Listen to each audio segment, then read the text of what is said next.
जी मुझे ज़्यादा देखिए आप अपना प्लीज़ माइक ओपन कर लें।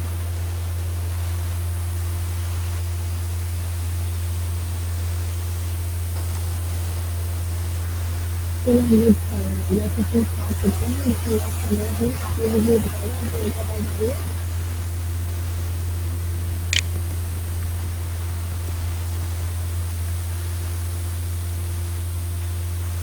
अस्सलाम वालेकुम मैम, आपकी आवाज़ सही नहीं आ रही है, बहुत शोर हो रहा है।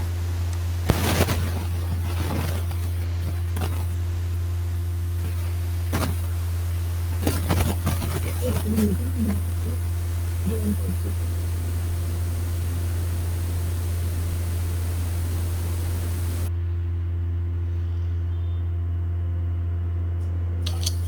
अच्छा, अब आवाज़ आ रही है? Yes ma'am. चलें ठीक है। कैसी हैं अतिया, आप ठीक है? जी मैम, अल्लाह का शुक्र, आप सुनाएं। अल्हम्दुलिल्लाह। Thank you so much Atiya कि आपने मुझे जो है वो रिस्पॉन्ड किया, क्योंकि मुझे कोई भी स्टूडेंट जो है वो आप में से रिस्पॉन्ड नहीं कर रहा है, एंड इट्स वेरी अनोइंग कि आपकी जो टीचर है वो पूछे जा रही है और आप में से कोई जवाब ही नहीं देना गवारा कर रहा कि वो बता दे, या वो एटलीस्ट मैसेज पे लिख दे कि मैडम आपकी आवाज़ आ रही है या नहीं आ रही है। और सॉरी मैम, शायद लेकिन मैंने अभी अभी ज्वाइन किया है, तो मैंने आपको अभी बताया। नहीं, नहीं, मैं thank you so actually much बेटे। No problem ma'am. सेशन लिया डॉक्टर इब्राहिम राशिद ने लिया था, तो I was expecting him to be to connect the session. तो मुझे नहीं पता था कि आप इंस्ट्रक्टर हैं और आपकी आवाज़ भी नहीं आई मुझे। I am sorry for this कि आपको जो वो रिप्लाई नहीं मिला, बट मैं उनको एक्सपेक्ट कर रहा था। तो मैं समझा कि शायद कोई स्टूडेंट हैं जो आउटसाइड आईडी से जो वो लॉग इन हुए हैं, इस वजह से मैंने ज़्यादा उस पर जो है वो कंसंट्रेट नहीं किया। Sorry for this. नहीं, नहीं Shahzeb, thank you so much. ऐसी सॉरी की मुझे बेटा ज़रूरत नहीं है, लेकिन मैं बस काफ़ी देर से आप लोगों से पूछ रही हूँ, क्योंकि बाज़ औक़ात ऐसा होता है कि हम बोलते रहते हैं और बच्चों को आवाज़ नहीं जा रही होती है। खैर हम लोग अपने सेशन का स्टार्ट करते हैं। बिस्मिल्लाहिर्रहमानिर्रहीम। आई होप कि तमाम स्टूडेंट्स आप लोग ठीक होंगे। बच्चों, जो हमारा कोर्स है BT 511, जो हमारा कोर्स है ये वाला इकोलॉजी एंड बायोडाइवर्सिटी BT 101, इसको मैं और सर इब्राहिम, हम दोनों जो है वो इसको डील कर रहे हैं। ठीक है, मैं भी डील कर रही हूँ, डॉक्टर इब्राहिम भी इसको डील कर रहे हैं, और इंशाल्लाह आप लोगों को ये कोर्स पढ़ के मज़ा आएगा। इस कोर्स की क्वालिटी बच्चों ये है कि आपने साथ-साथ इसको पढ़ना है। एक तो ये मॉडल कोर्स है, आप जब तक कि अपने लेक्चर्स कंप्लीट नहीं देखेंगे, वीडियोस कंप्लीट नहीं देखेंगे, तब तक असेसमेंट्स नहीं करेंगे, तब तक ये आगे मूव नहीं करेगा। पहली बात तो ये है। तो आपने साथ-साथ अगर आप इसको पढ़ते रहेंगे तो आपको बहुत ईज़ी हो जाएगा, ठीक है? इसके अलावा जो कोर्स कैलेंडर आप लोगों का लगा हुआ है, LMS पे आपके कोर्स कैलेंडर होगा, आप जाके देखें। वहाँ पर तमाम अरेंजमेंट दी हुई है कि आपकी असाइनमेंट नंबर 1 कब होगी, आपका क्विज़ नंबर 1 कब होगा, आपका मिड कब होगा, आपकी असाइनमेंट नंबर 2 कब होगी, आपकी क्या कहते हैं GDB कब आएगी, और फिर एंड में आपके जब तमाम वो हो जाएँगी एक्टिविटीज़, तो आपका फाइनल एग्ज़ाम होगा, ठीक है? तो ये सारी चीज़ें हैं जो आप लोगों को देखनी है। सेकेंडली ये कि बच्चों, जो MDBs पे आप लोग क्वेश्चंस करते हैं, बहुत सारे स्टूडेंट्स हैं जो क्वेश्चंस करते हैं। बड़े अच्छे क्वेश्चंस भी आप लोगों के होते हैं और कुछ बड़ी बेसिक डेफिनेशंस भी आप लोग पूछ रहे होते हैं। तो कोई मसला नहीं है, आप लोग बिल्कुल पूछ सकते हैं, लेकिन मैं अगर आपको ये समझाने के लिए ना, मतलब अगर मैं ज़्यादा अच्छा आपको तब समझा सकती हूँ जब आप मुझे MDBs के बजाय लाइव सेशंस में अपने क्वेश्चंस पूछ लें, क्योंकि लाइव सेशंस तो होते ही हैं वीकली। इसलिए कोशिश क्या करें बच्चों, आप लोग MDBs पे भी क्वेश्चंस करें तो बहुत अच्छा है, कोई मसला नहीं है, आपका वो प्लेटफॉर्म है, आपको करने चाहिए। लेकिन अगर आप लाइव सेशंस में सवाल करेंगे ना, तो मैं ज़्यादा अच्छे तरीके से, मुझे लगता है कि आप लोगों को उस चीज़ को समझा सकूँगी, और इस वजह से बाकी स्टूडेंट्स भी उस चीज़ को समझ लेंगे जो आप लोग पूछ रहे हैं, ठीक है? बाकी अगर आप लोगों ने MDBs भेजनी है तो मोस्ट वेलकम, आप लोग भेज सकते हैं। लेकिन ज़्यादा बेहतर ये होगा कि मैं खुद एज़ अ पर्सन, मुझे लगता है कि मैं आप लोगों को लाइव सेशन में ज़्यादा अच्छा समझा सकती हूँ, ठीक है? Okay ma'am. और थैंक यू अतिया। अच्छा, और सेकेंडली ये बच्चों कि आप लोग MDBs पे जैसे आप लोग कोई काम कर रहे हैं, कोई टास्क कर रहे हैं, उसके बाद डन आप लोग लिख देते हैं। तो बेटा, डन लिखने की कोई ज़रूरत नहीं है, मतलब जैसे आपका कोर्स आगे प्रोसीड होता जाएगा, हमें पता चलता जाता है कि कहाँ-कहाँ बच्चे जो है वो कोर्स को प्रोसीड कर रहे हैं आगे, ठीक है? इसलिए आपको डन लिखने की उसकी में कोई ज़रूरत नहीं है MDB सेक्शन में। अम, मैम मैंने लिखा हुआ है। अच्छा आपने लिखा हुआ है। खैर यस कोई मैम। मसला नहीं, मैं कोई भूल मसला नहीं। जाती हूँ कि मैंने कितना पढ़ा है, तो इसीलिए मैं लिख देती हूँ। अच्छा अच्छा, नहीं कोई मसला नहीं है बेटे। आप लोग कोशिश क्या करें कि आप उसकी कोई और रिमाइंडर्स वगैरह अपने बना लें, ठीक है। और क्या कहते हैं, रिमाइंडर्स वगैरह बना लें, उस पे डायरेक्ट डन मतलब ना लिखें, वैसे ना लिखें तो बेहतर है, ठीक है। ओके वैसे मैम। मुझे नाम नहीं पता था कि आपने लिखा है, लेकिन आपके अलावा भी बहुत सारे बच्चों ने लिखा हुआ था। तकरीबन हमारे इस कोर्स में 1000 प्लस स्टूडेंट्स हैं, और उनमें से काफी बच्चों ने डन लिखा हुआ था, तो कोई मसले की बात नहीं है। मैं I am not Poynting you out, ठीक है। अच्छा ओके मैम। अच्छा। अच्छा दूसरी बात ये कि बच्चों आप लोगों ने सब ने ऑलमोस्ट सिवाय एक दो लोगों ने अपनी पर्सनल आईडी से जो है वो ज्वाइन किया हुआ है। तो बेटा आप लोगों ने अपनी वीयू की जो आईडीज है ना उससे ज्वाइन करना है, ठीक है। आपकी वीयू आईडीज का आपको पासवर्ड पासवर्ड याद होना चाहिए, कहीं लिख लें आप लोग पासवर्ड। पासवर्ड आपको याद होना चाहिए, आपको एलएमएस का पासवर्ड याद होना चाहिए, ठीक है। आपको चीज़ों का पता होना चाहिए कि कौन सी चीज़ किस तरह से चल रही है, ठीक है ना बच्चों। ताकि यस फिर मैम। आपके पास पासवर्ड हो, आप एलएमएस हर वक्त चेक कर रहे हो अपना। जैसे आप लोग अपनी फेसबुक यूज़ करते हैं ना, हर थोड़ी देर बाद फेसबुक पे देखा क्या चल रहा है, क्या नोटिफिकेशन है, बिल्कुल इसी तरह अपने एलएमएस को भी चेक किया करें, ठीक है। अच्छा दूसरी बात है कि 2-3 और स्टूडेंट्स हैं, मैं अभी जिन्होंने अभी ज्वाइन किया है उनके लिए मैं बता दूं दोबारा से कि बेटा आप लोग प्लीज़ अपनी वीयू के जो आईडीज़ हैं उससे ज्वाइन करें। उसके अलावा हम लोग अलाउ नहीं होता हम लोगों को कि हम लोग आउटसाइड जो है वो वीयू आईडीज़ जो है वो बच्चों की एक्सेप्ट करें। इसलिए प्लीज़ आप लोग अपनी जो वीयू की आईडीज़ है ना उससे ही लिंक ज्वाइन किया करें, ठीक है। अच्छा दूसरी मैंने आपको ये बात कही कि आप लोग एमडीबीज पे अगर क्वेश्चंस भेजना चाहते हैं, जैसे कि एक दो स्टूडेंट्स हैं जो बड़े अच्छे क्वेश्चंस भी भेजते हैं एमडीबीज पे, और अभी वो इस वक्त लाइन पर भी हैं, इस वक्त मेरे साथ लाइव सेशन में भी हैं। तो बहुत से स्टूडेंट्स हैं जो बड़ी अच्छी जिनके क्वेश्चंस होते हैं, लेकिन बेटा आप लोग एमडीबीज पे भेजें, अच्छी बात है। लेकिन अगर आप मुझसे इन पर्सन लाइव सेशन में क्वेश्चंस कर लेंगे ना, तो मुझे लगता है कि मैं आप लोगों को ज़्यादा अच्छा एक्सप्लेन कर सकती हूँ। तो मैं ये कहूँगी आप लोगों से कि आप लोग कोशिश क्या करें कि बजाय एमडीबी में क्वेश्चन भेजने के, आप लोग लाइव सेशन में मुझसे वो क्वेश्चंस पूछ लिया करें। इस तरह आपको भी मैं अच्छा समझा दूँगी, और क्या कहते हैं बाकी लोगों को भी समझ आ जाएगा, ठीक है। अच्छा अच्छा, और कोई क्वेश्चन अगर आप लोग बच्चों पूछना चाहते हैं, कोई क्वेश्चन मेरे से पूछना चाहते हैं, अभी आप लोगों के असाइनमेंट नंबर 1 जो है वो लगी हुई है, ठीक है। और असाइनमेंट नंबर 1 आप लोगों की क्लोज हो जाएगी 25th को, ठीक है, मतलब नेक्स्ट वीक में क्लोज हो जाएगी। तो उससे पहले पहले बच्चों आप लोग जो अपने असाइनमेंट्स हैं वो सबमिट करवा दीजिएगा, ठीक है। ईमेल पे असाइनमेंट सब एक्सेप्ट नहीं होगी, आपको असाइनमेंट एलएमएस पे ही सबमिट करवानी होगी, और आपको पता है सारे प्रोटोकॉल्स उसके, ठीक है। अच्छा जी, शाहजेब ने और मरियम जहरा ने हैंड रेस किया हुआ है। जी मरियम जहरा।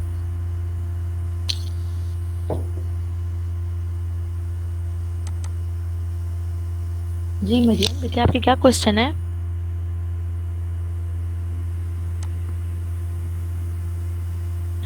अच्छा अली हमजा का क्वेश्चन है कि असाइनमेंट में नंबर बहुत कम आते हैं।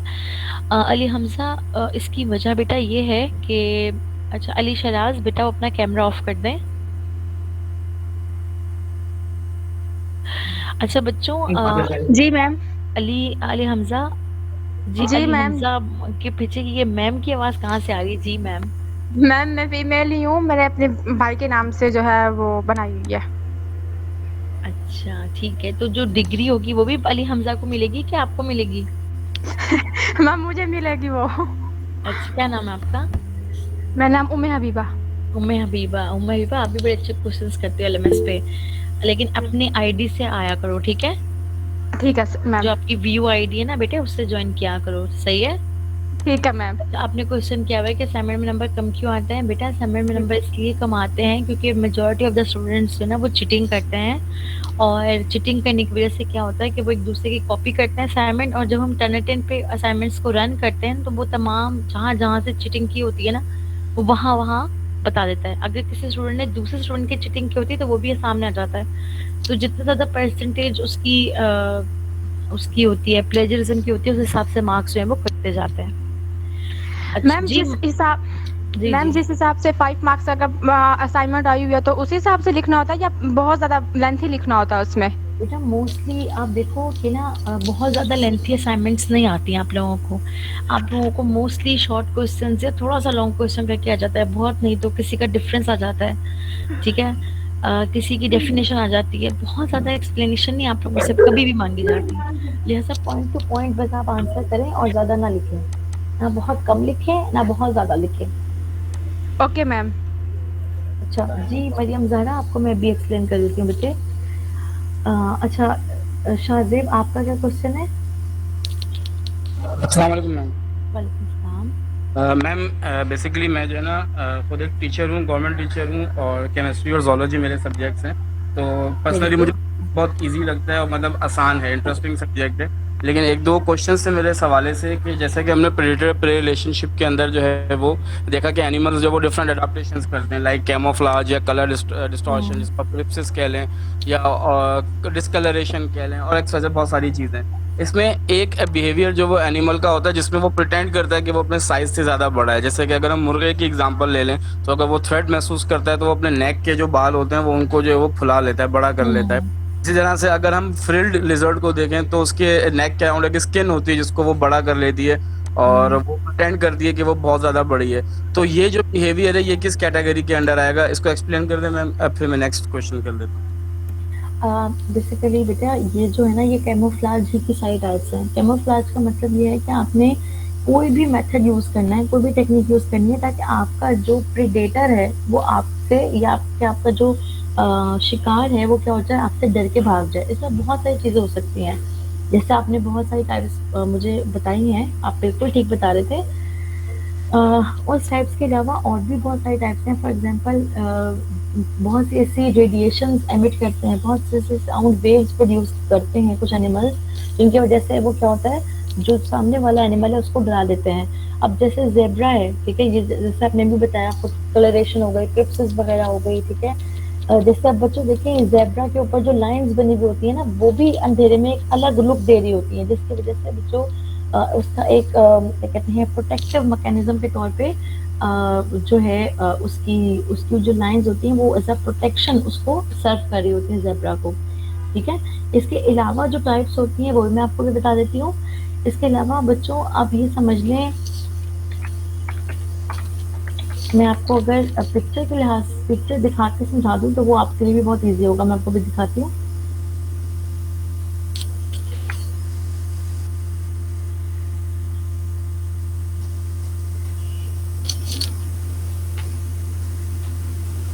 अभी मैं अपनी स्क्रीन शेयर करूंगी तो आप लोगों ने मुझे बताना है कि स्क्रीन शेयर हो रही है कि नहीं हो रही है, ठीक है। Okay ma'am. थैंक यू बेटी।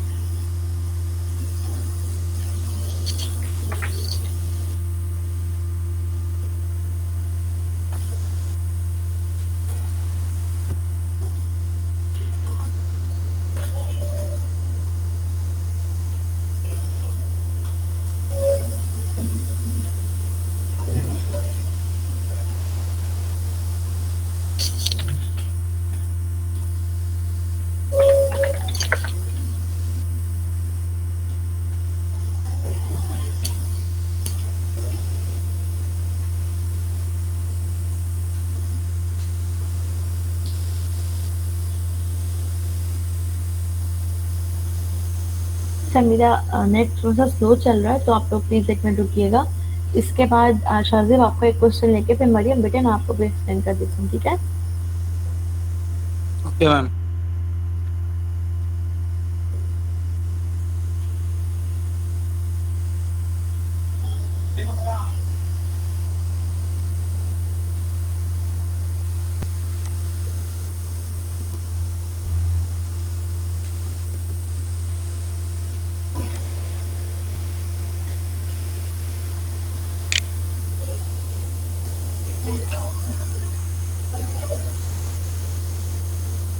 अच्छा ये एक छोटा सा आर्टिकल है, बड़ा इंटरेस्टिंग सा है। आप लोग बताइएगा स्क्रीन शेयर हो रही है मेरी? यस यस मैम, हो गई। ठीक यस है, मैम। थैंक यू बेटा। अच्छा ये देखें, exploring disguise and mimicry camouflage with youth. अब इसमें क्या है बच्चों, ये डिफरेंट क्या कहते हैं, छोटा सा आर्टिकल है बड़ा अच्छा सा। इसमें उसने क्या बताया हुआ है कि डिफरेंट कैमोफ्लेज की टाइप्स इसमें डिस्कस की हुई है, ठीक है। कैमोफ्लेज की कई टाइप्स हैं, जैसे कि कंसीलिंग कलरेशन, फॉर एग्जांपल अपने कलर को चेंज कर देना, ठीक है, अपने असली कलर को छुपा देना। डिसरप्टिव कलरेशन, जिस तरह यानी कि जिस तरह का आपका ऑर्गेनिज्म का कलर है, बैकग्राउंड का भी कलर वैसे ही हो जाए, ठीक है। डिस्गाइज, किसी और हुलिये में आ जाना, जैसे अभी आपने बोला था शाजिद कि अपने आप को बहुत बड़ा दिखाना, अपने साइज को बहुत बड़ा करके दिखाना, ठीक है। मिमिक्री, बिल्कुल नकल उतारना किसी ऐसे ऑर्गेनिज्म की जो कि जिससे वो जो आपका प्रेडेटर है, ठीक है, वो क्या होता है, डरता हो। समझ आ गई आपको बात? अच्छा, डिस्गाइज में क्या आ मैम जाएगा? ये बैक्टीरियन मिमिक्री और मलेरियन मिमिक्री क्या कह रही हैं? सॉरी, जो बैटेसियन मिमिक्री और मुलेरियन मिमिक्री जो है वो शायद। जी जी, मतलब उसमें बेसिकली मैं आपकी बात से समझ रही हूँ कि आप मिमिक्री के डिफरेंट टाइप्स बता रहे हैं ना? यस मैम, मतलब दो हाँ, कैटेगरी। ठीक है ठीक है। अच्छा, अब डिस्गाइज में क्या आ जाएगा कि आप ऐसा लगेगा, disguise when an animal has colouration design so that it looks like another non food object in their environment, ठीक है। For example, walking sticks look like a stick when sitting still. अब ये वॉकिंग स्टिक्स क्या है, एक organism है, ठीक है। वो बिल्कुल किस तरह से अपने आप को चेंज करता है, वो बिल्कुल साकिन हो जाता है, बिल्कुल स्टे कर जाता है एक जगह पे। और जो देखने वाला ऑर्गेनिज्म होता है ना, जो उसका शिकारी होता है, उसे लगता है कि ये एक लकड़ी ही पड़ी हुई है। अक्सर आप लोगों ने देखा होगा कि जो सांप भी होता है, स्नेक, वो क्या करता है, अगर उसका डार्क ब्राउन कलर है तो वो दरख्त के जो कि डार्क ब्राउन पार्ट होता है दरख्त का, उसी पे जाके क्या हो जाता है, स्टिक हो जाता है, जिसकी वजह से हमें नजर नहीं आता कि वो ऊपर सांप है। समझ आ गई? तो ये सारा क्या है, डिस्गाइज है कि आप अपने आप को, आप नियरेस्ट जो नॉन फूड ऑब्जेक्ट है उस जैसा अपने आप को कर लेते हो, ठीक है, ताकि जो आपका प्रेडेटर है वो आपको खा नहीं पाता, ठीक है। अच्छा, उसके बाद मिमिक्री। मिमिक्री में क्या है, mimicry is colouration in a harmless animal that is similar to another animal that is dangerous, bad tasting and poisonous। Mimicry में क्या हो रहा है कि आप अपने आप को वो बन के दिखा रहे हो। मिमिक्री का क्या मतलब होता है, कॉपी करना। आप किसी ऐसे शख्स को कॉपी कर रहे हो जो आप नहीं हो, ठीक है ना। तो अब क्या होता है कि जो मिमिक्री में क्या होता है बेटे, मिमिक्री में ये होता है कि आप एक ऐसा ऑर्गेनिज्म की कॉपी करते हो जो कि दूसरे ऑर्गेनिज्म के जहन में जिसका तस्वुर ये बना हुआ है कि वो खतरनाक है, और अगर वो उसे खा भी लेगा तो वो उसका मुंह का जायका खराब हो जाएगा क्योंकि उसका बड़ा खराब टेस्ट है, ठीक है, या फिर वो बहुत ज्यादा पॉइजनस है। अब जैसे जो वॉइस रॉय बटरफ्लाई होती है, ये मोनाश बटरफ्लाई से बहुत ज्यादा रिजेंबल करती है, ठीक है, जिसकी वजह से क्या होता है, जो वॉइस रॉय बटरफ्लाई है उसको भी कोई नहीं खाता। क्यों? क्योंकि जो मोनाश बटरफ्लाई है वो बहुत ज्यादा बुरे टेस्ट की होती है और बहुत ज्यादा पॉइजनस होती है, यानी अगर कोई प्रेडेटर उसको खा लेता है तो विद इन फ्यू मिनट्स उसकी डेथ हो सकती है, ठीक है।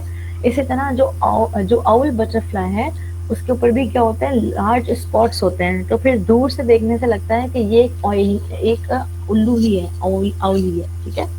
अच्छा, to help understand mimicry camouflage है, आप इसको आगे चलते हैं हम लोग, समझ आइए यहाँ तक थोड़ी सी बात। मिमिक्री में क्या हो रहा है, मिमिक्री में ये हो रहा है कि एक ऑर्गेनिज्म दूसरे ऑर्गेनिज्म से ऐसे छुप रहा है और दूसरे ऑर्गेनिज्म का रूप अख्तियार कर रहा है, मिमिक कर रहा है अपने आप को, एक ऐसे ऑर्गेनिज्म को मिमिक कर रहा है जो कि जिसका जायका भी अच्छा नहीं होगा और जो बहुत ज्यादा पॉइजनस है, जिसकी वजह से जो देखने वाला ऑर्गेनिज्म है ना, जैसे फॉर एग्जांपल प्रेडेटर, अब दूर से जो प्रेडेटर होता है ना, मोस्टली वो दूर से देख रहा होता है बैठ के, और जब वो दूर से देखेगा वो कहेगा कि मैं इसका एफर्ट क्यों करूं, ये तो ऑलरेडी उससे मिलता है, ठीक है ना, तो वो फिर उसको छोड़ देता है। अब आगे चलते हैं, उसके बाद आ जाएगा, ठीक है, ये दो बेसिकली इन्होंने चीजें बताई हैं। इसमें एक क्रिप्सिस भी आ जाता है, इसके अलावा इसमें एक ये भी आ जाता है कि वो ऐसा सेंट प्रोड्यूस करते हैं, एक ऐसी स्मेल प्रोड्यूस करते हैं जो इतनी ज्यादा पंजेंट होती है कि ऑर्गेनिज्म जो है वो क्या कहते हैं, ग्रो नहीं कर पाते या उसके पास नहीं आ पाते, ठीक है। समझ आया आपको शायद, कुछ क्लियर हुआ? Yes ma'am, yes ma'am. चलें, बहुत बहुत शुक्रिया बेटे। अच्छा, अब आगे कुछ, हाँ जी, अतिया का क्वेश्चन है जो बेटा ये जो कैमोफ्लेज वाला बिहेवियर है ना, ये बहुत सारे ऑर्गेनिजम्स में पाया जाता है। हम उसको कन्फाइन नहीं कर सकते कि ये इस एनिमल में होगा, इसमें नहीं होगा। बहुत सारे एनिमल्स में पाया जाता है। फॉर एग्जाम्पल अब देखें ज़ेब्रा में भी कितना फ़र्क है, ज़ेब्रा में और स्नेक में कितना फ़र्क है ना, लेकिन इन मैम। दोनों में कैमोफ्लेज का प्रोसेस पाया जाता है, ठीक है। ज़ेब्रा के अंदर जो स्ट्राइप्स होती है ना, वो उसको प्रोटेक्ट करने के लिए यूज़ होती हैं, क्योंकि रात के टाइम जो उसकी क्या कहते हैं ब्लैक एंड वाइट वो होती है ना, क्या कहते हैं जो ब्लैक एंड वाइट स्ट्राइप्स होती हैं, वो रात के टाइम बहुत ज़्यादा खौफनाक मंजर जो है वो पेश कर रही होती है, और लगता नहीं है कि कोई ऑर्गेनिज्म खड़ा हुआ है, ठीक है। क्योंकि हमारे इसका बेसिक वजह ये भी हो सकती है बच्चों कि हमारी जो आईज हैं उसमें रॉड सेल्स भी हैं, कोन सेल्स भी हैं, यानी कि हम लोग ब्लैक एंड वाइट भी देख सकते हैं और हम कलर्स भी देख सकते हैं, लेकिन मोस्ट ऑफ द एनिमल्स जो है ना वो ब्लैक एंड वाइट पर चलते हैं। तो जब ज़ेब्रा ब्लैक एंड वाइट इस टाइप का होता है ना, तो वो उसको जल्दी पिक नहीं कर पाते, उन्हें पता ही नहीं चलता कि ये ऑर्गेनिज्म है या ये कोई और चीज़ खड़ी हुई है, ठीक है। Okay ma'am. अच्छा उसके बाद है मरियम ज़हरा को क्वेश्चन। मरियम ज़हरा बेटा, एक्सपोनेंशियल ग्रोथ और लॉजिस्टिक ग्रोथ से क्या मुराद है? बेटा जो लॉजिस्टिक ग्रोथ है ना, ये वर्ड निकला है लॉग से, लॉगरिथम से, और एक्सपोनेंशियल ग्रोथ का भी मतलब यही है कि एक्सपोनेंशियली कोई चीज़ इंक्रीज हो रही है, यानी कि कोई चीज़ इतनी इंक्रीज हो रही है कि वो पावर्स में इंक्रीज हो रही है। पावर्स में इंक्रीज से क्या मतलब है, जैसे आपको पता होगा ना बेटा कि हम बैक्टीरिया की अक्सर ग्रोथ कर्व बनाते हैं, ठीक है।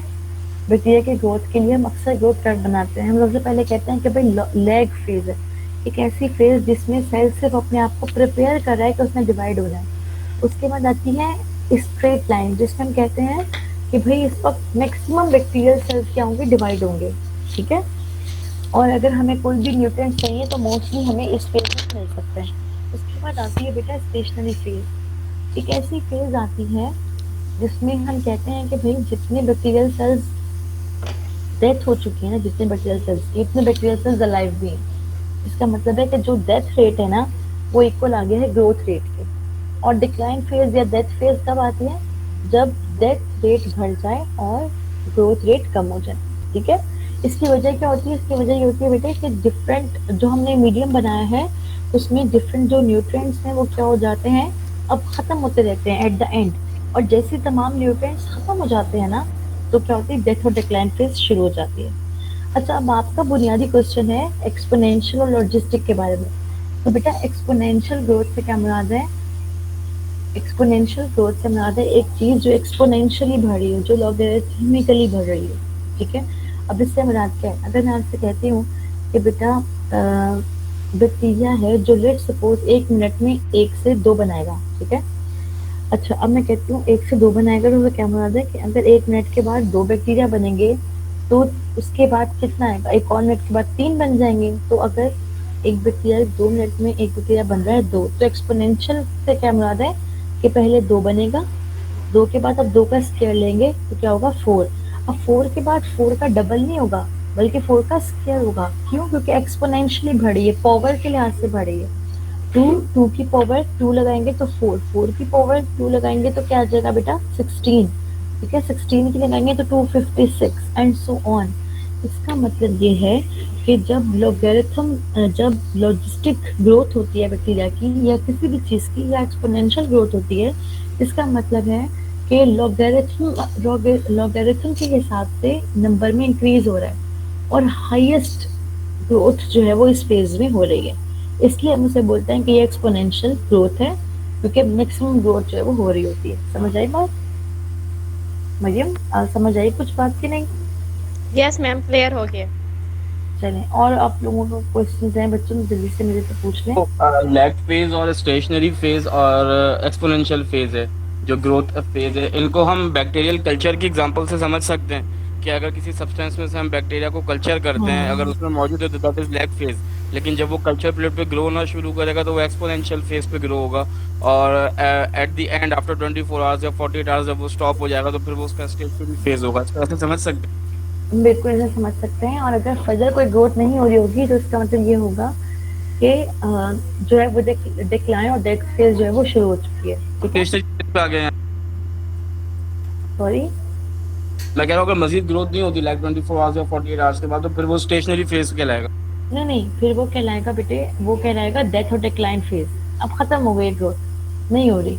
ओके, ठीक तो है। स्टेशनरी फेज क्या है, जिसपे कांस्टेंट ग्रोथ हो रही होगी? हाँ, स्टेशनरी फेज से मुराद है कि आप आइडेंटिफाई नहीं कर सकोगे ऑन कल्चर प्लेट कि ग्रोथ बढ़ रही है कि नहीं बढ़ रही है। क्यों? क्योंकि जो डेथ रेट है वो इक्वल हो चुका है ग्रोथ रेट के। जितने बैक्टीरिया मर रहे हैं उतने बैक्टीरिया जो है वो जिंदा भी हैं। ठीक है। नहीं, तो मैम लेट सपोज कि अगर कल्चर प्लेट पे न्यूट्रिएंट्स ही खत्म हो गए तो फिर बैक्टीरिया जो नेक्स्ट बैक्टीरिया है वो ग्रो कैसे होंगे? क्या हुआ? बेटे मैं यही बात आपको बता रही हूँ। सॉरी, अगर न्यूट्रिएंट्स लिमिटेड हैं जैसे कल्चर प्लेट पर होते हैं तो नेक्स्ट बैक्टीरियाज की तो ग्रोथ पॉसिबल ही नहीं है। बेसिकली बेटे आपने कहा मैडम इसको समझ सकता है, मैं आपको समझाने के लिए आज से ये बोल रही हूँ। ओके लेकिन ओके मोस्टली जो हम ग्रोथ कर्व स्टडी करते हैं ना बेटे, वो तो हम कभी भी नहीं प्लेट पे कर सकते ना। इसीलिए कहा जाता है कि जब हमने प्लेट पे कोई बैक्टीरिया ग्रो करवाना है तो इसीलिए कहा जाता है कि आप उसको उस वक्त लें जब आपको हो कि अभी कल्चर इसकी बिल्कुल स्टार्टिंग है, ताकि मैक्सिमम जब आप इनोक्यूलम लेके उसमें ट्रांसफर कर दोगे ना पेट्री प्लेट पे, तो फिर मैक्सिमम ग्रोथ आएगी। फिर जो बैक्टीरिया उस पेट्री प्लेट पे होंगे ना, वो उसी न्यूट्रिएंट को यूज करेंगे जो आपकी पेट्री प्लेट में होगा, वो उसको यूज नहीं करेंगे जो आपके मीडियम में होगा। ठीक है। और यही वजह है कि हमें कहा जाता है कि हम कल्चर को रीन्यू करते रहें, ताकि जो बैक्टीरिया जिनकी डेथ हो चुकी है जो डेड सेल्स है वो क्या हो जाए, अलग हो जाए, और जिनकी एबिलिटी है कि वो डिवाइड हो सकते हैं वो क्या हो, आगे डिवाइड हो जाए। बिल्कुल सेल्स बनाए जाते हैं बार-बार। ठीक है, थैंक यू मैम। वेलकम जी बच्चों। बाकी आप लोगों के जो क्वेश्चंस है वो आप लोग पूछ लें। अरीज गयास है हमारे दरमियान?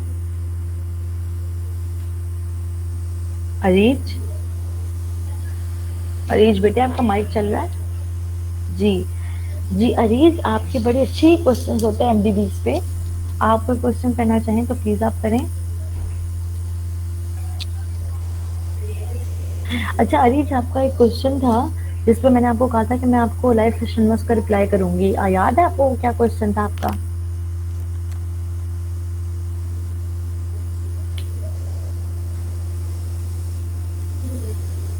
चलिए मैं आप लोगों को बता देती हूँ। अरीज ने क्वेश्चन किया था कि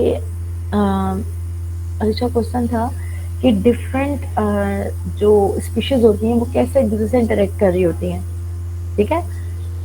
तो बेटा इससे मुराद ये है कि और आपने ये भी पूछा था कि इस एक स्पीशीज फॉर एग्जांपल कोई जगह है वहाँ पे लिमिटेड रिसोर्सेज हैं, तो स्पीशीज को कैसे पता चलेगा कि हमने इसको कैसे लेना है, और दूसरे को नहीं पता चलेगा। इस तरह का आपका क्वेश्चन था बेटा। इसका आंसर ये है बेसिकली कि जब आप जैसे फॉर एग्जांपल हम एक जगह पर रह रहे हैं, एक इकोसिस्टम में काफी सारी स्पीशीज सर्वाइव कर रही हैं। ठीक है।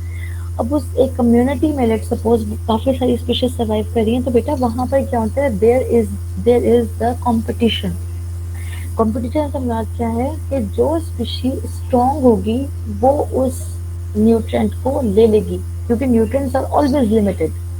ठीक है। जो स्पीशीज स्ट्रॉन्ग होगी वो उसको क्या कर लेगी बच्चों, उस न्यूट्रिएंट को ले लेगी। समझ आ गई?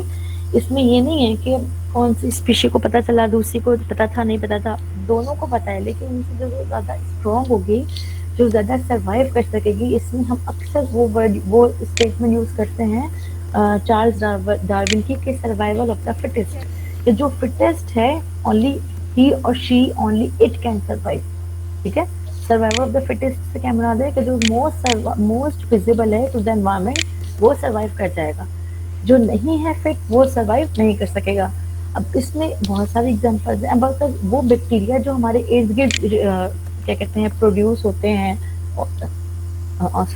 और हमारे एनवायरनमेंट में होते हैं, अगर हम इन्हीं बैक्टीरिया को ले जाएं और जाके हाइड्रोथर्मल वेंट्स जो होते हैं, जो ज़ेरे ज़मीन बिल्कुल यानी वोल्केनिक एरप्शन जहाँ पर हो रही है उस जगह पे हम इनको ले जाएं, या समंदर की तहों में बिल्कुल ले जाएं, तो वो वाले बैक्टीरिया जो यहाँ ग्रो करते हैं वो वहाँ ग्रो नहीं कर सकेंगे। ठीक है। क्यों? क्योंकि वहाँ के जो बैक्टीरिया जो वहाँ पे ग्रो कर रहे हैं उन्होंने अपने आप को मैक्सिमम स्ट्रॉन्ग बनाया है that they can survive that environment. ठीक है बच्चों। इसलिए जो न्यूट्रिएंट्स होते हैं याद रखिएगा हमेशा लिमिटेड होते हैं, और वो स्पीशीज जो ज़्यादा स्ट्रॉन्ग होती है वो उसको जिस तरह से ले सकती है वो उसको ले लेती है। समझ आ गई? इसको हम इस तरह से कह सकते हैं। और दूसरी चीज क्या होती है, एक तो चीज हो गई कि कंपटीशन, जो स्ट्रांग है उसने ले लिया। दूसरा एक और भी चीज आती है प्रेडेशन और प्रे रिलेशनशिप, कि एक प्रे है और दूसरा उसका प्रेडेटर है, ठीक है? तो वो भी क्या होता है, और ये भी बड़ा जरूरी है, ठीक है? आप लोगों को पता है बच्चों, मतलब कहा जाता है कि हजरत नूह अलैहिस्सलाम की कश्ती में बहुत ज्यादा चूहे जो है वो भर गए थे, बहुत चूहे भर गए थे। तो उनको खत्म करने के लिए जो है वो बिल्लियां पैदा की गई थी, ये कहा जाता है। इसका रेफरेंस स्ट्रॉन्ग कहीं से नहीं मिलता, लेकिन मैं आपको सिर्फ एक एग्जांपल दे रही हूँ बच्चों कि ये रिलेशन बहुत इंपॉर्टेंट है। अगर एक चीज कम हो जाए और दूसरी बहुत ज्यादा बढ़ जाएगी तो वो क्या हो जाएगा, खराब हो जाएगा, ठीक है? जैसे बैक डेट में ब्लैक डेथ फैली थी बहुत ज्यादा, जिससे पता नहीं कितने मिलियन लोग जो थे वो इस दुनिया से खत्म हो गए थे। टाउन की वबा फैली थी, ठीक है? उसमें भी क्या होता है, चूहे बहुत ज्यादा हो गए थे। तो ये जो प्रेडेशन और प्रेलेशन है, ये हमारी कम्युनिटी के सर्वाइवल के लिए, हमारे इकोसिस्टम के सर्वाइवल के लिए भी बहुत ज्यादा जरूरी है, ठीक है? तो ये सारे रिलेशंस जो हो गए, जैसे कंपटीशन रिलेशन हो गया, जैसे प्रेडेशन प्रे हो गया रिलेशनशिप, जैसे म्यूचुअलिस्टिक रिलेशनशिप हो गया, तो ये सारी चीजें बहुत ज्यादा जरूरी हैं, ठीक है? अब म्यूचुअलिस्टिक रिलेशनशिप में मुझसे भी आगे से 2 टाइप्स थी जो पूछा हुआ था बच्चों ने, कि एक ऑब्लिगेट था, एक फैकल्टेटिव था। ऑब्लिगेट म्यूचुअलिस्ट, जहाँ पे बच्चों आ जाए ना वर्ड ऑब्लिगेट, इसका मतलब होता है लाजमी, आप फर्ज है आपने ये काम करना है। तो ऑब्लिगेट म्यूचुअलिज्म का क्या मतलब है कि एक ऑर्गेनिज्म दूसरा ऑर्गेनिज्म के बगैर सर्वाइव ही नहीं कर सकता है, वो उस पर कम्प्लीटली, दोनों एक दूसरे पे कम्प्लीटली डिपेंड कर रहे होते हैं।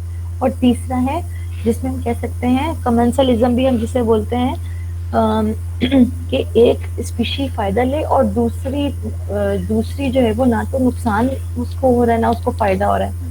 फॉर एग्जाम्पल रेमोराज एक फिश होती है एक स्पेसिफिक किस्म की, वो क्या करती है बच्चा, शार्क जो होती है ना उसके ऊपर बैठ जाती है। अब जहाँ जहाँ शार्क जाती है वहाँ रेमोरा फिश जो है वो जाती है।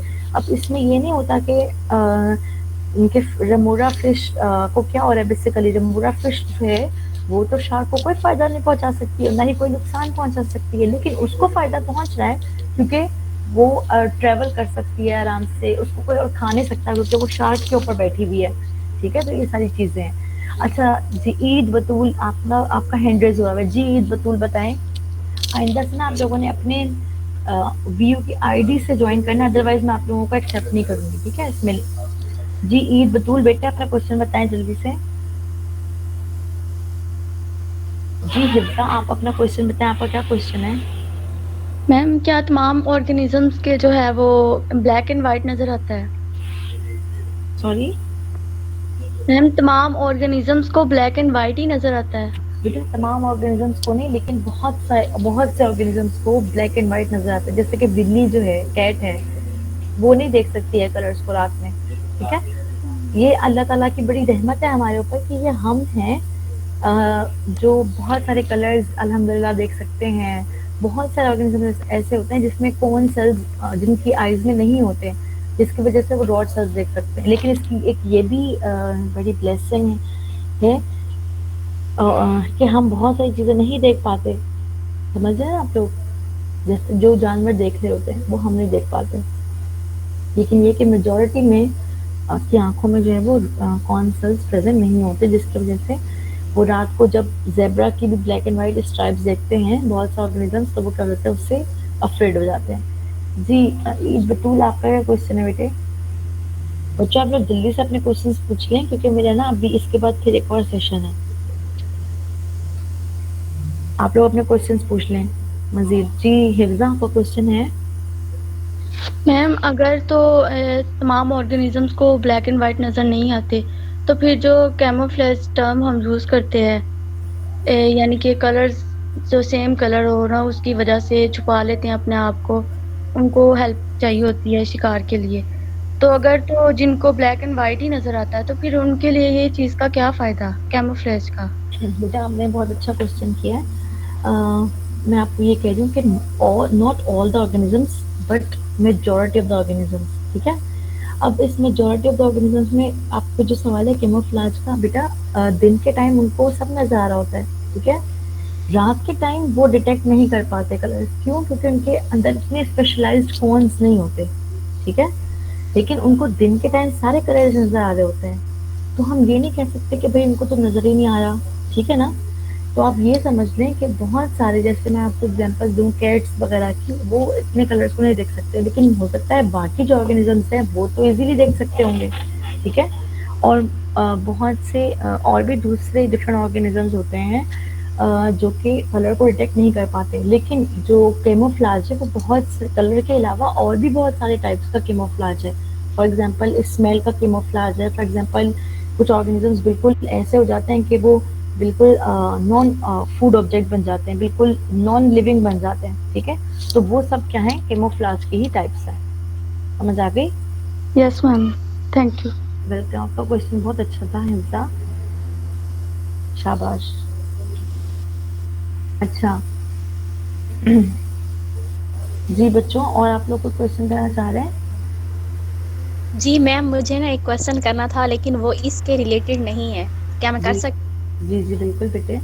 मैम, ये एक न्यू कोर्स है, इंट्रोडक्शन टू बायोटेक्नोलॉजी BT 511, उसकी भी इंस्ट्रक्टर आप ही हैं। जी जी, तो ना उसकी ना ही कोई हैंड आउट डाउनलोड होता है और ना ही कोई बुक डाउनलोड होती है, तो प्लीज़ आप कुछ गाइड कर दें।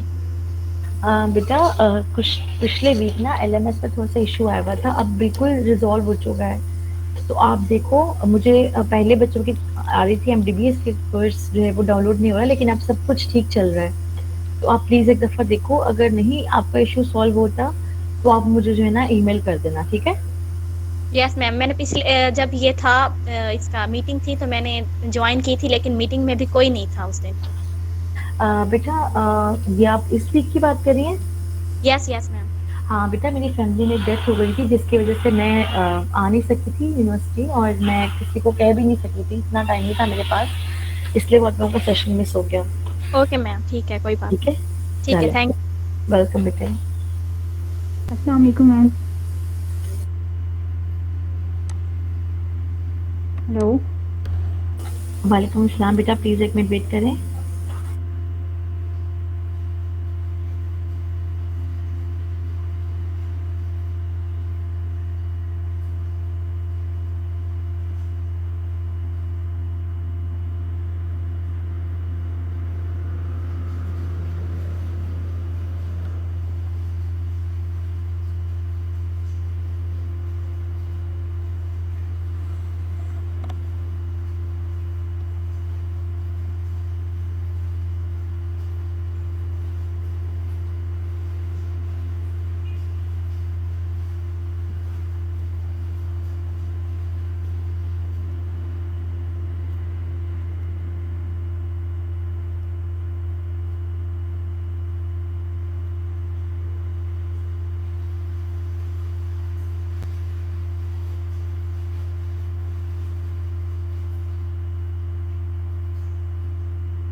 जी बच्चों, जी इकरा आप क्वेश्चन करी थी। Yes ma'am. मैम, ये कोएवोल्यूशन के चैप्टर में हमने ये पढ़े थे स्ट्रक्चर्स गोंगाइलिडिया, ये क्या है और मैं इनके आपको ये दिखा देती ना, ताकि आपको इजीली समझ आ जाए, ठीक है। एक और क्वेश्चन भी है मैम, जी जी बेटे। एक्सप्लॉइटिव कंपटीशन, ये भी बता दें। कौन सा? एक्सप्लॉइटिव कंपटीशन पढ़ा है ना? एक्सप्लॉइटिव, आप मुझे ना उसकी स्पेलिंग लिख दो। Okay ma'am.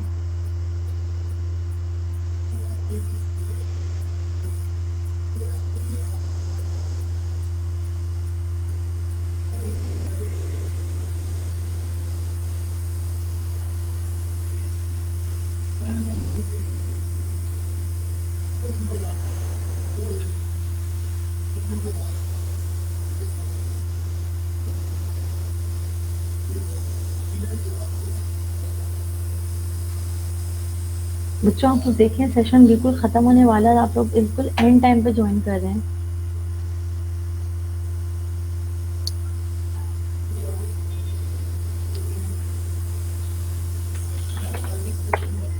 बच्चों स्क्रीन सबको नजर आ रही है ना? Yes ma'am. Yes ma'am. ठीक है। अच्छा बेटा ये देखें गोंगेलिडिया, ये क्या है बेसिकली? ये हाइफल स्वेलिंग्स हैं किसकी? फंगस की, cultivated by higher attine genera of fungus growing ants. ठीक है, ये बेटा क्या होता है कि कुछ ऐसी क्या कहते हैं, आपको पता ना, मैंने आपको बताया ना सिम्बायोटिक रिलेशन होता है। सिम्बायोटिक रिलेशन से क्या मुराद है? सिम्बायोटिक रिलेशन बेटा ऐसा रिलेशन होता है जिसमें दोनों एक दूसरे को हेल्प आउट कर रही होती हैं। ठीक है, उसको उससे फायदा है, उसको उससे फायदा है। फिर मैंने आपको बताया कि सिम्बायोटिक रिलेशन में दो टाइप्स हैं, एक होती है फैकल्टेटिव सिम्बायोंट रिलेशनशिप और एक होता है ऑब्लिगेट सिम्बायोंट रिलेशनशिप। ऑब्लिगेट का क्या मतलब बेटा कि वो दोनों दूसरे के बगैर रह नहीं सकती हैं। ठीक है, तो उसमें एक एग्जांपल किसकी आएगी? इस वाले रिलेशन की, जो कि गोंगेलिडिया है। गोंगेलिडिया क्या है बेसिकली बच्चों? जो फंगस के हाइफी, फंगस का जो स्ट्रक्चर होता है ना, हाइफी से बना होता है ना फंगस का स्ट्रक्चर, जो थ्रेड लाइक स्ट्रक्चर्स होते हैं जिसे हम हाइफी बोलते हैं। बेटा जो एक स्पेसिफिक किस्म की फंगस होती है जिसकी जो हाइफी की एंड्स होते हैं, हाइफी के बिल्कुल एंड्स जो होते हैं ना, ठीक है, समझ आ रही है, उस पर थोड़ी स्वेलिंग्स हो जाती हैं। ठीक है, वो स्वेलिंग क्यों होती हैं? इसलिए होती हैं क्योंकि वो जो आंट्स हैं वो उसके साथ सिम्बायोंट रिलेशन में रह रही होती हैं। समझ आ गई?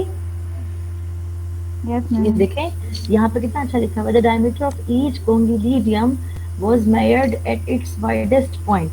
ठीक है, अब ये देखें इसका मतलब क्या है कि एक अगर आंट पर आंट स्पीशीज की, अगर आंट की एक स्पीशी है, फॉर एग्जांपल मैं कहती हूँ कि एंट्स की 4-5 स्पीशीज हैं, उन वो साथ एक कम्युनिटी में रह रही हैं, तो एक एंट की स्पीशी की एक कॉलोनी में तकरीबन 40 गोंगलीडिया होंगे।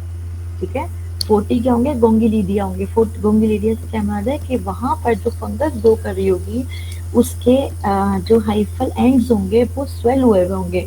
वो स्वेल क्यों हुए होंगे? वो इसलिए स्वेल हुए हुए होंगे बच्चों क्योंकि वो एक सिम्बायोंट रिलेशनशिप में रह रही है और वहां पर आंट्स जो है वो रह रही होती है। ठीक है, अच्छा उसके बाद उसकी एक और वजह भी क्या है? उसकी एक और वजह भी है बच्चों कि जो फंजाई है वो आंट्स को क्या कर रही होती है? फूड दे रही होती है और इन टर्न जो आंट्स हैं वो उसको सिक्योरिटी प्रोवाइड कर रही होती है। ठीक है, और अभी देखिए बच्चों कि ये जो फंगस है, ये कितनी खूबसूरत बात है कि this fungus no longer exist outside the ant colonies. ये जो एंट की कॉलोनीज होती हैं, जो एंट की कॉलोनीज होती है ना, उससे बाहर ये फंगस एग्जिस्ट नहीं करती। क्यों?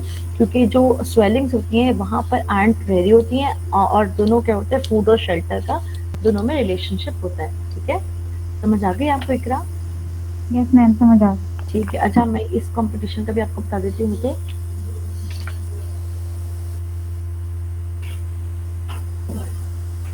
हाँ जी बिल्कुल ऐसा ही है बेटे अतिया, ऐसा ही है कि गोंगलीडिया पर आंट्स के लार्वे जो है वो फीडिंग करते हैं। ठीक है, यस इसीलिए मैम। हेल्प होती है उसमें। अच्छा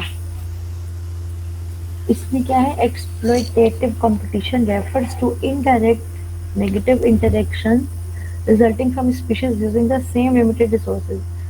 An invasive species does not interact with other individual species but admire accessing resources. अच्छा बच्चों, एक्सप्लॉइटेटिव का क्या मतलब होता है? एक्सप्लॉइटेटिव का मतलब होता है दूसरे को एक्सप्लॉइट करना, दूसरे को यूज करना।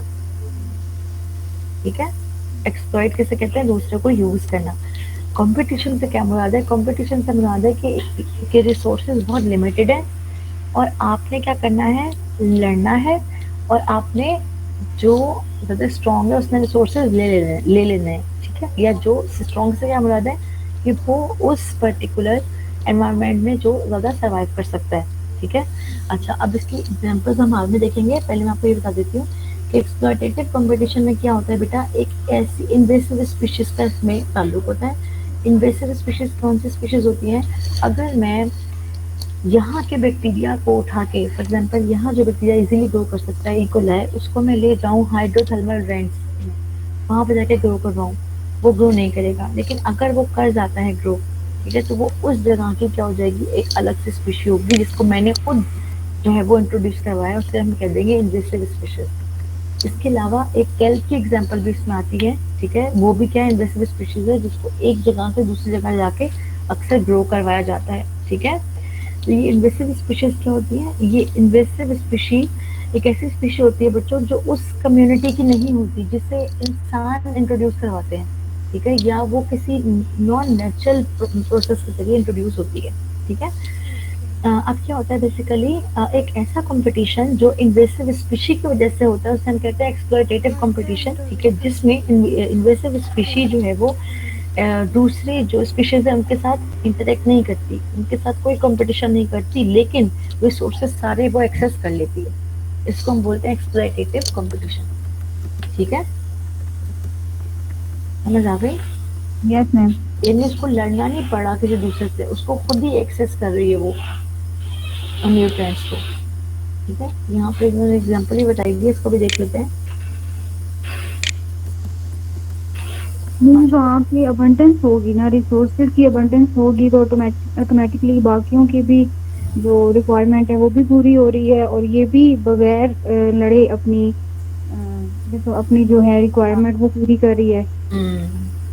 अच्छा, अब यहाँ पर देखें बच्चों, ये लिजर्ड्स की ना उन्होंने दो टाइप्स बताई हैं, ठीक है, एक वो है जो नेटिव स्पीशी, एक वो है जो कि इन्वेसिव स्पीशी जिसको आपने इंट्रोड्यूस करवाया। अभी जो नेटिव है ना, ये देखें, ये नेटिव जो है इसको बड़ी अच्छी रेफ्यूज मिली हुई है, सब कुछ मिला हुआ है, लेकिन जो इन्वेसिव है इसको कोई अच्छी रेफ्यूज नहीं मिली हुई, ये रहने की अच्छी जगह नहीं है इसके पास। तो होता है क्या बेटा, जो नेटिव है उसके पास रहने की जगह तो है, ठीक है, लेकिन ये जो इन्वेसिव है ये उससे कंपटीशन नहीं कर रही कि मुझे तुम अपनी जगह दे दो, वो अपनी बेड जगह में ही रह रही है, जो बेड रेफ्यूज है ना उसमें रह रही है खुश होके, लेकिन वो फूड साथ साथ उसके खा रही है, एक न्यूट्रिएंट्स उसके साथ शेयर कर रही है। इसको हम बोलेंगे इन्वेसिव स्पीशी बोलेंगे जो बाहर से आई है, और इसको हम बोलेंगे एक्सप्लॉयटेटिव कंपटीशन। समझ आ गई?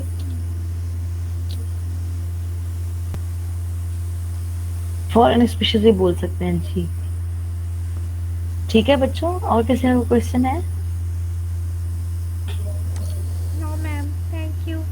वेलकम बेटा। अच्छा बच्चों, आगे इंशाल्लाह आप लोग कोशिश कीजिएगा कि जो आप लोगों के क्वेश्चंस वगैरह हैं वो आप लोग एमडीबीस में पूछें, तो मसला नहीं है, लेकिन अगर लाइव सेशन में पूछ लेंगे तो मैं ज़्यादा अच्छा एक्सप्लेन कर सकूंगी, ठीक है। Okay ma'am.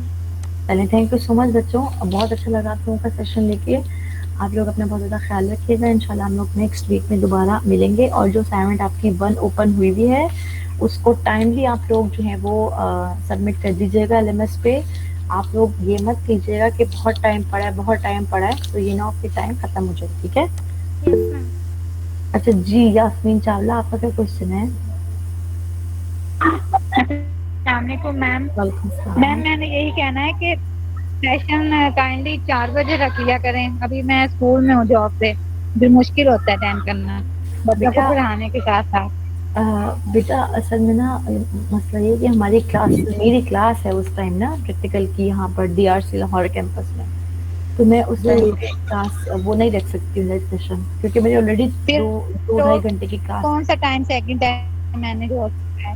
Second time manage नहीं हो सकता ना, वो वही टाइम है जो आप मुझे कह रहे हो, 4 से 5 हो गया या 3 से 5 हो गया, ये वाला टाइम बहुत ज़्यादा सूटेबल मुझे लगता है। जी जी। बहुत भी होगा तो ये है कि मैं मतलब कोशिश ही कर सकती हूँ, लेकिन मैं आपको श्योरिटी के साथ नहीं कह सकती बेटे। आप जिस तरह मतलब चलते फिरते सेशन ज्वाइन करिए और जब पूछना हो पूछ लो, ठीक है। जी जी, चले ठीक है, कोई बात नहीं, इट्स ओके। अच्छा लगा आपका सेशन अटेंड करके, बहुत अच्छा लगा। अल्लाह हाफिज़। बहुत शुक्रिया, अपना बहुत ख्याल रखिएगा, आपको वेरी गुड लक। ओके बच्चों, मैं सेशन ऑन कर रही हूँ। अल्लाह हाफिज़। अल्लाह हाफिज़ मैम। अल्लाह हाफिज़। अल्लाह।